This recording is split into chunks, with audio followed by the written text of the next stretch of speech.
mo ini tanong. Pero ano yung magbaligya? 40 lang ani. 40 lang. Ito ha iba. 60 mas 50. So 40 lang mo lamang hiram 20. Oo. Kaya mo man tanong mo so sila kay Dani nga napet na 30. ini mo ato na bidyuhan. Ha? Ato na bidyuhan kay para makilala yung produkto. Oo. Magbibidyohan tala ha. So ito ni tatay, ini na tulog tatay. Yung mga gawa niya is basket. Gawa ha ako ni tay dito. Dito no. So sugod din nga basket pero man an halagahin eh.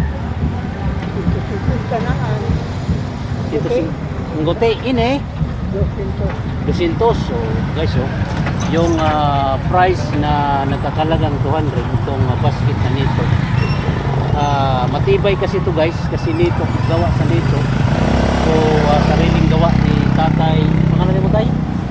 Ano yung ngaran? Laurencio Kulhi. Taga din kami sa Gandara. Abunyagan no. Si tatay Laurencio Kulhi. So kaya itong mga loads ito naghihimo ito na mga basket no nga himuhan nito. So ini gamit nato na malingke. Pwede dako nga bagay kay matibay kasi niya guys no dito.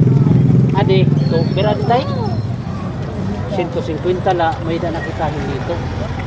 So maupay nga product ini na pinagsikapan ni tatay nga makagagawa ya in kalugaringon nga produkto. Adiluat yari hamay ko natin may takop bro. Yar la kani kawayan maupay. So permi ka din na kuan.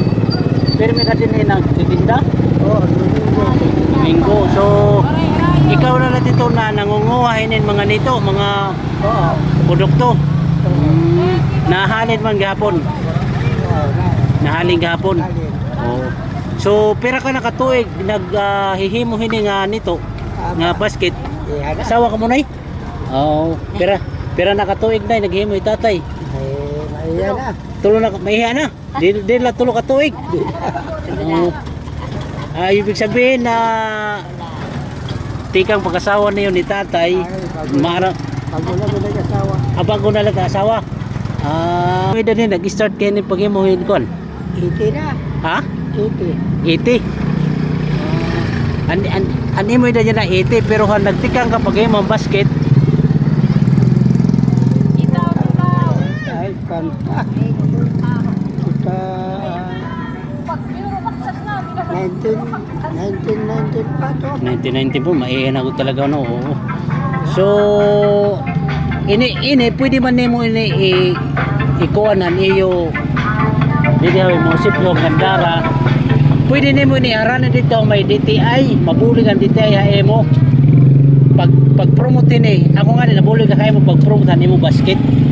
So nakabilib lang ano mga Lusano. In behalf sa edad ni tatay 80 years old. 80 years old ka na natatanggap nga pensyon? Okay. So ito, kumakayod pa rin, gumagawa pa rin siya ng basket para sa pamilya niya siyempre. So sino yung gusto mabili kay tatay ng mga basket sa gawa sa nito na talagang napakatibay naman talaga. So dito to mismo mga lods no, dito mismo to sa tapat ng BDO yun. UCPB. Dito yung kanyang pisto.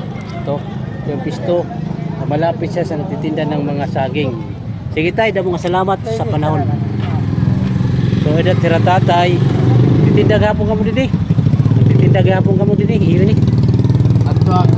Awan to dito. So ano man na yung produkto kamo in nagtatanom o ilat pinalit lang? Pinalit lang namin ito mamuli at Baligyaw. So diri ito an iyo baga siyempre napatong la kamo pero an iyo pagpalit pera malag ka percent an iyo gin baga papatong para ito pag-dispose ito ng produkto. Kung napalit ka mo yung saging 4,000 kung yan na 3,000 capital paliton 3,500 pwede na. Dito sa Gabayan ng Gandara mga lods, marami talaga rito ng mga farmers. Yung bali every Saturday and Sunday. So dito kasi dito kasi yung pinakasentro nila. Yung mga farmers natin pupunta sila rin sa bayan para magtinda. Tsaka yun naman yung namimili na iba't ibang lugar gaya ng mga malapit na bayan o isla dito rin po.